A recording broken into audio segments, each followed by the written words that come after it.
Hi, chickens. This is your introductory PowerPoint to Othello by Shakespeare, the play we're going to start with in English class. As you can see, Lawrence Fishburne plays him in the film version. We're going to be looking at some scenes as we read the play in class. And then opposite him in one scene is his lady love, Desdemona, and in the other page is the villain, Iago, played by Kenneth Branagh. So he, although he looks kind of unhappy on the right side, he is our protagonist, our hero. You can fill in these blanks as you go along on your document, and you can pause me at any time. He's a Moor, which means he's from North Africa. They never specify from which country he's from, but basically he's a very popular general in the military service of Venice. And he falls in love with Desdemona and woos her. And he's very eloquent. That means he uses his language beautifully and powerful because he's at the top. He's the top general and he's very well respected. However, because he's such a powerful general and because he's not from Venice, a lot of people are also threatened by his power. And so because people act kind of standoffish and judgmental towards him, he feels self-conscious. That means like he begins to doubt himself. And he doubts because he doesn't have the same color skin as other Venetians, and he doesn't have the same customs. So he's always feeling a little insecure about that, even though he's the top man. Iago is our villain. He's the antagonist. He's the villain. Oh, yeah, and I just wanted to tell you one more thing. So I'm going to give you a line for each character. Try to remember. So Othello says, "She loved me for the dangers I had passed, and I loved her that she did pity them." And he's talking about Desdemona.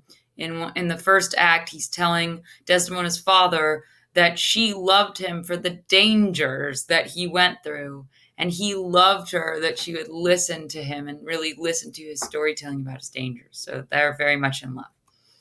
So Iago is an ensign. Okay, it's pronounced ensign. So that's the third in command. You have the top dog as Othello. Then you have the lieutenant. And then you have the ensign. The ensign is also the flag bearer, the one who carries the flag. So Iago's not too happy about this position. He's known Othello for many years, and he knows the battlefield well, and he was hoping for this promotion of lieutenant, but he got ensign instead. So he's jealous. The jealousy eats him up. In fact, he's very famous for saying this line, "Oh, beware, my lord, of jealousy. It is the green-eyed monster, which doth mock the meat it feeds on." So he's warning Othello not to be jealous, even though he's the one that prompted the jealousy. But if you've heard about being green with envy, that's all taken from Shakespeare. Shakespeare came up with that.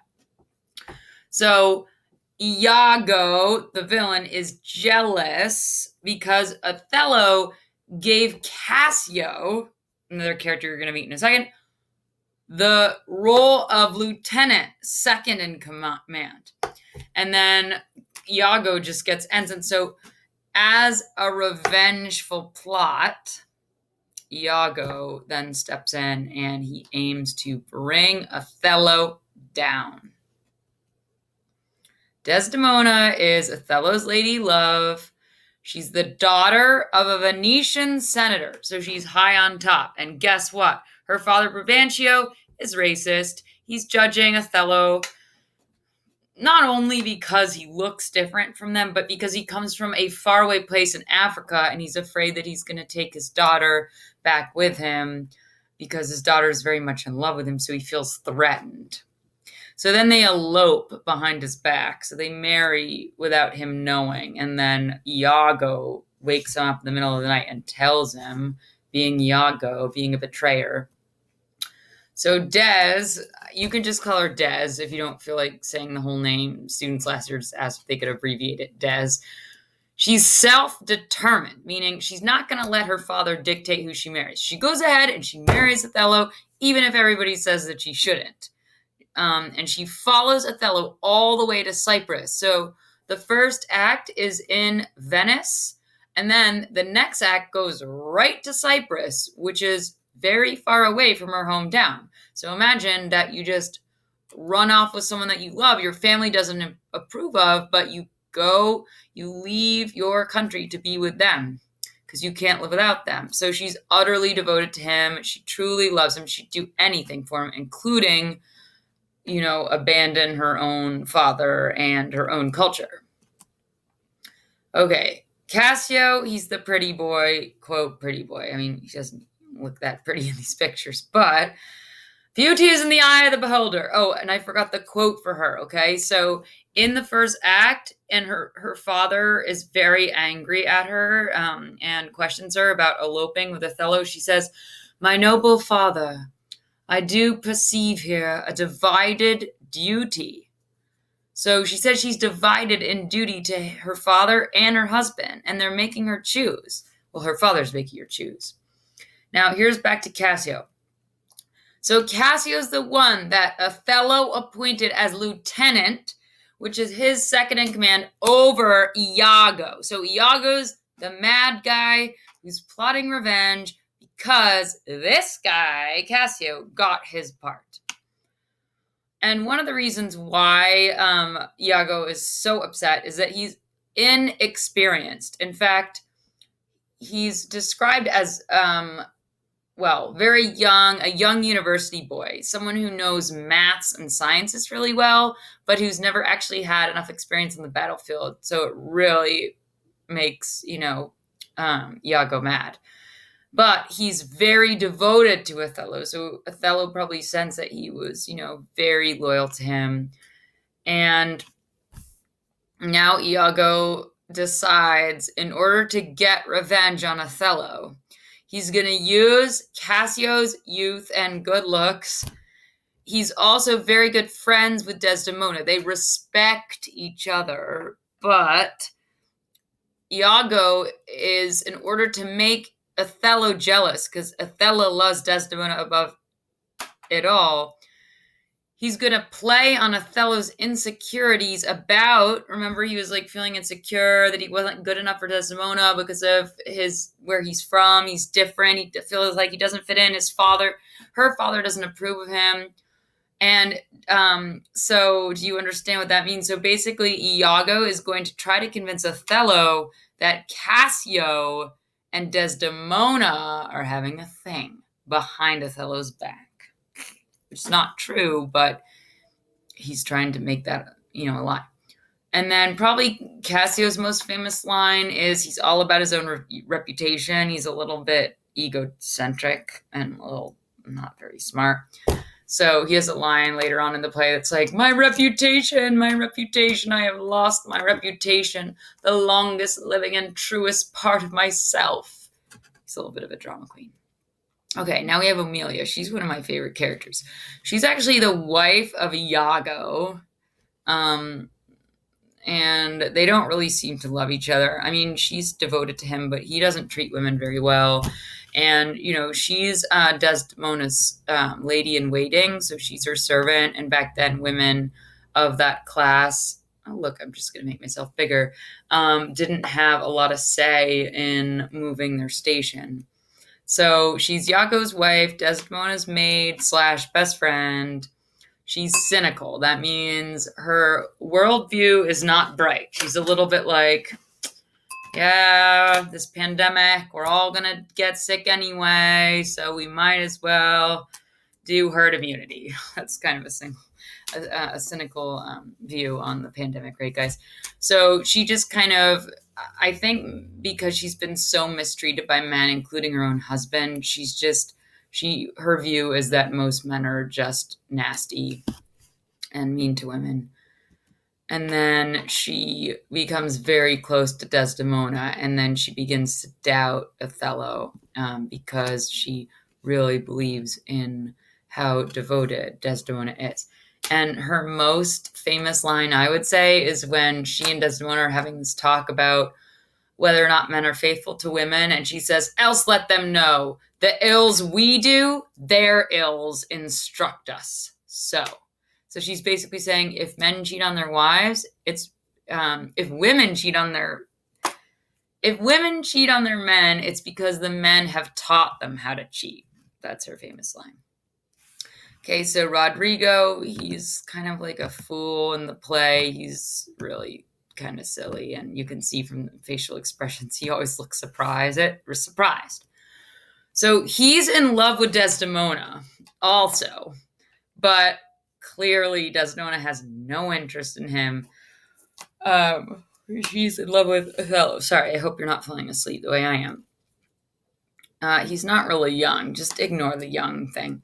He's rich and foolish, and he's convinced that if he gives Iago all of his money, that Iago will help him win Desdemona's hand. He just thinks money can buy him anything, and he's very delusional. And then that should not be a capital F. He's frustrated when Othello marries Desdemona, and then he's so desperate that Iago traps him to get him caught up in this plan, because basically Iago is spreading the rumor that Cassio is having an affair with Desdemona. So then Rodrigo also believes it, being the dumb, gullible fool that he is. And so then he vows to kill Cassio to take revenge for wanting to make Desdemona an unchaste woman. And then Rodrigo's famous line is, "My money is almost spent. I have been tonight exceedingly well cudgeled." That means he's always thinking about his money, and this time Iago is always convincing him to fork up more money to the point where he almost goes broke. So he's just falling into his own trap. Okay, Bianca. She's an attractive, enticing woman. She's a courtesan in Cyprus. And unfortunately, her character is not very well developed. She doesn't have that many lines, and it's a shame because she's kind of feisty and fiery and fun. So she's in love with Cassio. Remember, Cassio is the one that was going to be made lieutenant, who Iago is trying to convince Othello that Cassio and Desdemona are having an affair. However, in reality, Cassio is flirting with Bianca. They're having an affair, but he's just teasing her. He doesn't really see her as a wife quality, even though she really likes him, and he's not very nice to her. He has it coming, that Cassio. And her famous line is, "Let the devil and his dam haunt you. What did you mean by that same handkerchief you gave me even now?" So she's like always questioning Cassio because he doesn't seem trustworthy, and she's catching on to it. She's not letting him walk all over her. Okay, then we have Brabantio. He's pretty angry. He's an angry father of Desdemona. We don't really like him. He's cruel. He's actually very cruel to his daughter and to Othello. So he's blustering and self-important. He thinks he's so great. And then at first he's a friend of Othello because he's a senator, and Othello's this incredible general who's protecting the city of Venice. But then once it's his daughter that he's interested in, and the fact that they marry in secret behind his back, he gets really furious and disapproving. And his most famous quote is, and it's very unsettling, he says, "Look to her, Moor." Remember, Moor is what Othello is called because he's from the Moorish lands, the North African lands. "Look to her, Moor. If thou hast eyes to see, she has deceived her father, and may thee." So he's basically warning Othello, look, my daughter, she went behind my back and she married you. Just wait and see. She might do the same to you. So her own father is telling her husband that not to trust her, which is not a good thing to say to Othello because already Othello is insecure and doubtful of things. Okay, so here are some major ideas and themes in the play. You only have to write down 3 on your piece of paper, okay? So, jealousy can cause irreversible destruction. That means, it was one of the 7 deadly sins for a reason. You can really cause damage with it. Trust is very important, right? You have to trust the one you love in order to overcome the obstacles.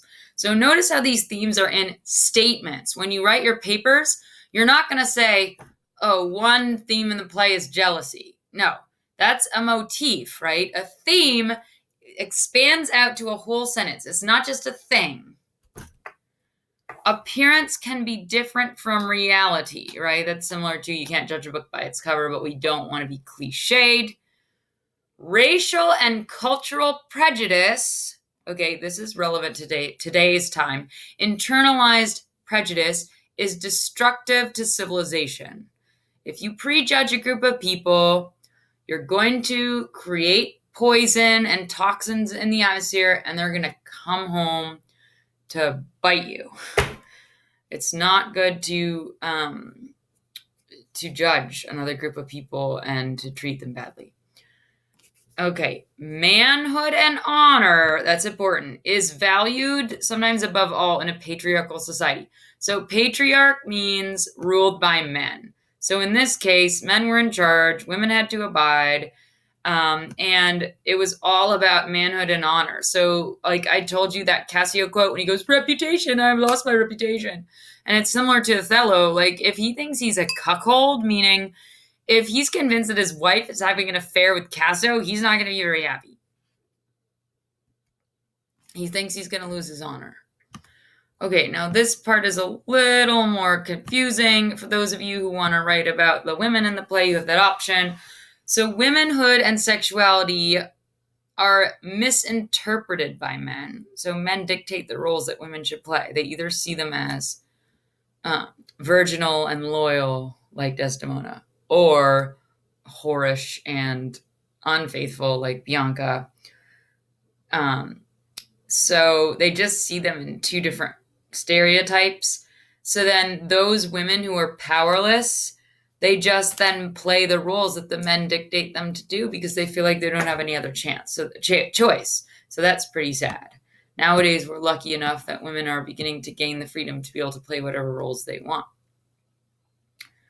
Okay, so I was supposed to unfold this for you, but basically the words that are underlined, that should help you in your fill in the blank. So imagery, you should probably know this by now. They create mental images in your head. They help you visualize the author's writing.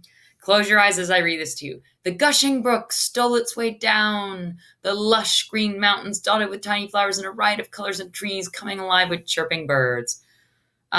So you will have to look for a lot of animal imagery in Othello as we go along. In fact, you might even want to like take notes on your document and circle where you see animal imagery. Okay. Whoa, getting tired. How about you guys? Okay, this is important. Denotation, connotation. So the way I remember the difference is denotation is the literal meaning of a word. And D is also for dictionary. So dictionary and denotation means definition of the word. Connotation is something that is associated or connected. So you can think C for connection. So that's your own association or connection, and it can be social, cultural, and emotional. There's positive or negative connotation. So to give you an example, if you say someone's childish, childlike, or youthful, you look them up and they can say like youngish, right? Like someone who's young, but their connotations are different. Childish is a negative connotation. Like when you say, oh, that's so childish, you're not like complimenting them, right? It's immature. Whereas if you say, oh, wow, you look so youthful. I can't believe you're 68. I'm not 68, by the way. Youthful implies maybe that they're lively, energetic, healthy. So do you see how those three words are all similar meanings, but their connotations are very different? So you'll notice in Shakespeare that there are all sorts of meanings for words and all sorts of connotations.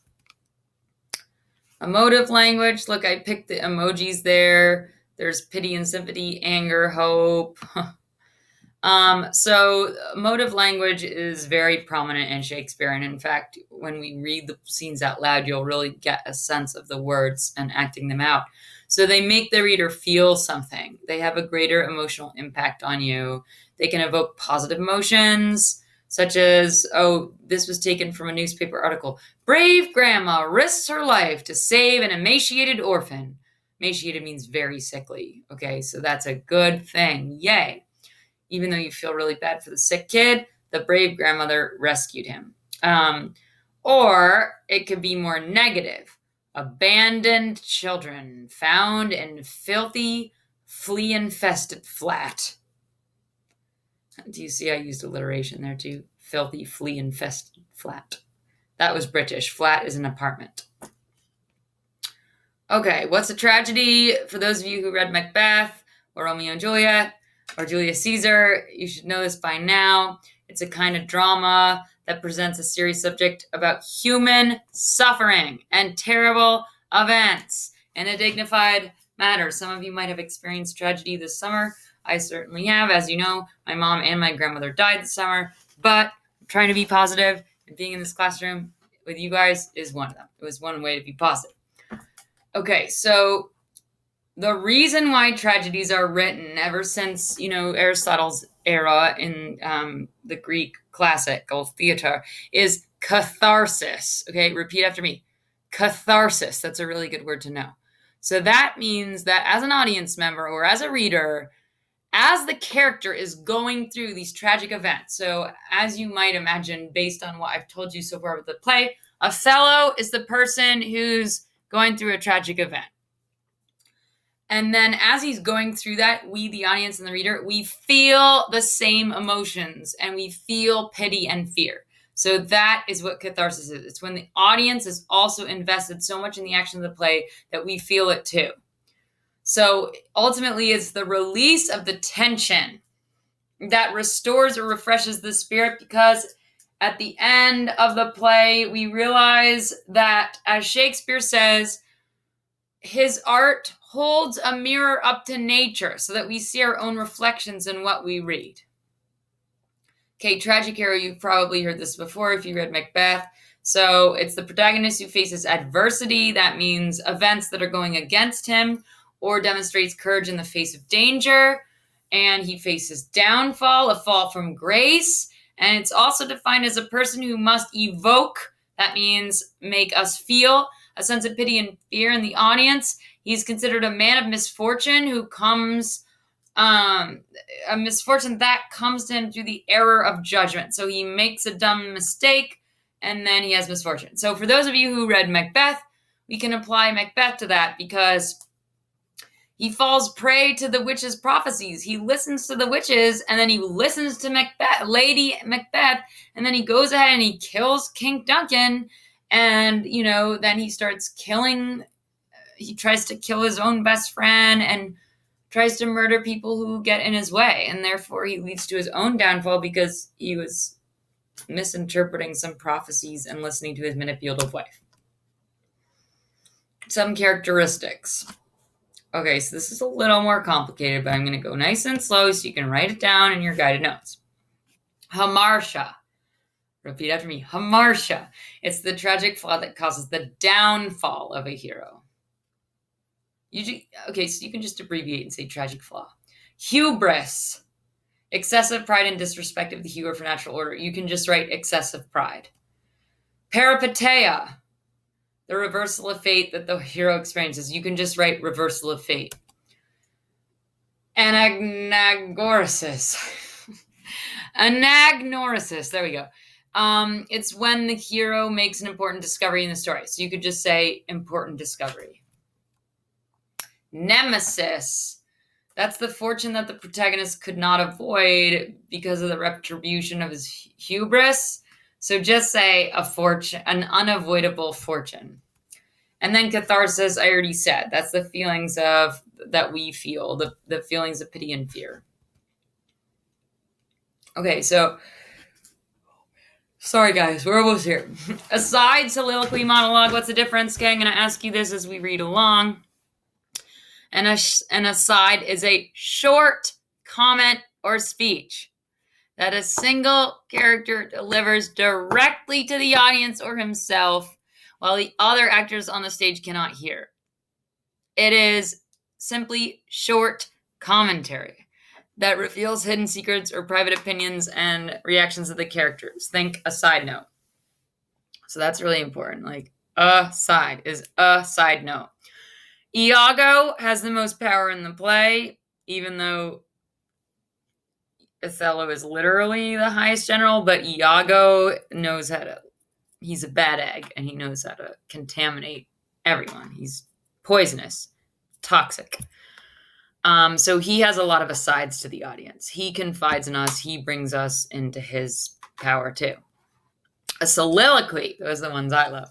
Those are the longer speeches by a single character to reveal their emotions, their thoughts, their struggles, everything that's going on in their mind, and they express the thoughts to themselves so that nobody else can hear. Solo means to yourself, right? If you have a solo on stage and in singing, you know that you're singing by yourself. And then a monologue is a speech that a single character presents in order to express his or her collection of thoughts directly to the audience or another character.